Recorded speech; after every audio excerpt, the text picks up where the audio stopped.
Hello guys, welcome back to nineties vlog. So இன்றைக்கி ஒரு mini vlog பார்க்கலாமா? பார்த்திங்கன்னா எனக்கு செமஸ்டர் எக்ஸாம் வரப்போகுது கூடிய சீக்கிரமாகவே.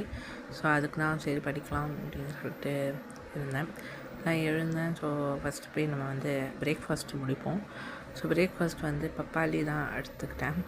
ஸோ அதுக்கப்புறம் சரி படிக்கலாம் அப்படின்னு சொல்லிட்டு எடுத்து வச்சுட்டு ஒரு சம எப்படி போடுறது அப்படின்னு சொல்லிட்டு ஃபஸ்ட்டு பார்த்துட்டு இருந்தேன். அப்புறம் அதை பார்த்துட்டே இருக்கும்போது பார்த்திங்கன்னா திடீர்னு கரண்ட் போயிடுச்சு. ஸோ நான் வீடியோ எடுத்துகிட்டு என்னால் போட முடியல. ஸோ இந்த சம் தான் போட்டு பார்த்துருந்தேன். ஸோ கரண்ட்டு போனால் சரி லன்ச் டைம் வந்துச்சு, சாப்பிட்லான்னு பார்த்தா கரண்ட் ரொம்ப நேரமாக வரல. சரி அதனால் நான் கரண்ட் இல்லாமல் தான் எடுத்துகிட்டு இருந்தேன். ஸோ இந்த மாதிரி மினி விலாக் உங்களுக்கு பிடிச்சிருந்தா ஸோ கமெண்ட் பண்ணுங்கள். ஸோ இதே மாதிரி நான் தொடர்ந்து போடுறேன். ஸோ அவ்வளோதான் கைஸ், இதோட இந்த வீடியோ முடியுது. உங்களுக்கு இந்த வீடியோ பிடிச்சிருந்தா லைக், ஷேர் அண்ட் சப்ஸ்கிரைப் பண்ணிடுங்க. ஸோ டாட்டா, பாய்.